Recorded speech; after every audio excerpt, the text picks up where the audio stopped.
During ejaculation, nearly 300 million sperm moved from the testes through the tubes called the vas deferens into the area of the prostate. At this point, the prostate contracts, closing off the opening between the bladder and the urethra, releasing fluid into the urethra and pushing semen on through. The seminal forms a thick fluid that is alkaline in order to protect burn from the acidic environment of the female vagina. The gel is liquefied by enzymes from the prostate gland. It also contains sugars to nourish the sperm. The seminal plasma is left in the vagina. Sperm use their tails to swim through the layers of cervical mucus that guard the entrance to the uterus.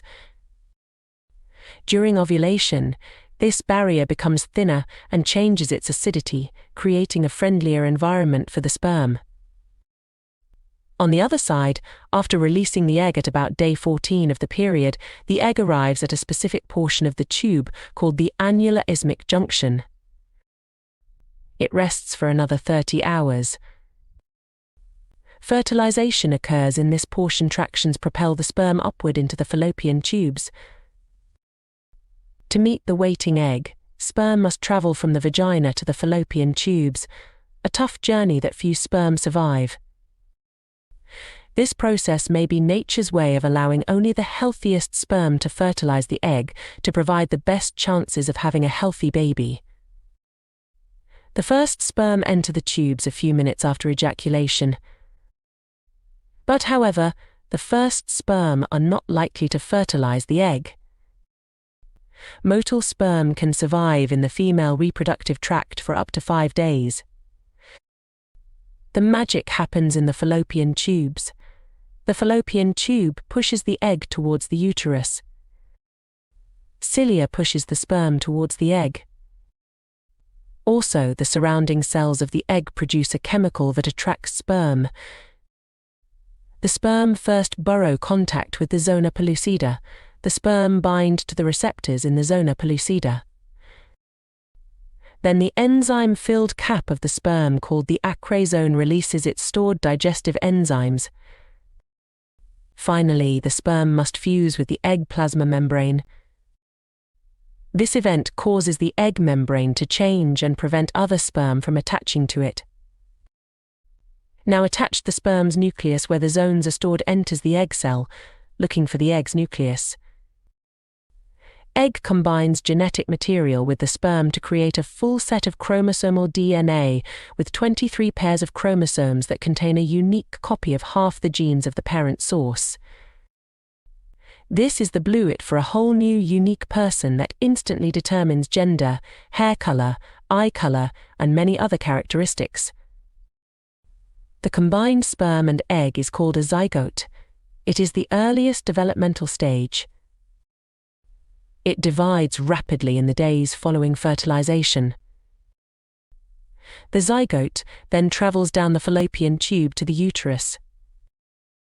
After fertilization, the zygote continues to divide and morph into a blastocyst of 16 cells, approximately 5 to 6 days after fertilization. It is smaller than the tip of a ballpoint pit.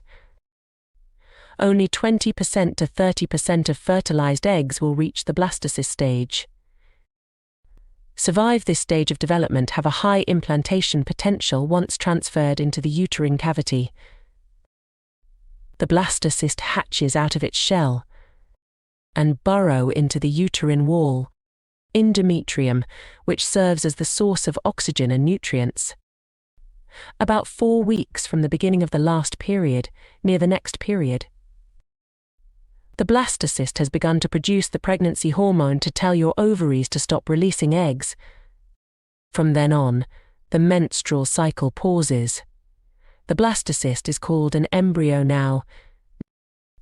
Home pregnancy test might be able to get a positive result. At week 5, the circulatory system, brain, and spinal cord are beginning to form. And the tiny heart will start to beat. The baby's heart beats about 54 million times before birth. The placenta provides oxygen and nutrients to the growing baby and removes waste products from the baby's blood. Via the umbilical cord, the nose, mouth, and ears are starting to shape at week 6. At weeks 7 and 8, the embryo has doubled in size since last week's. Little hands and feet start to grow.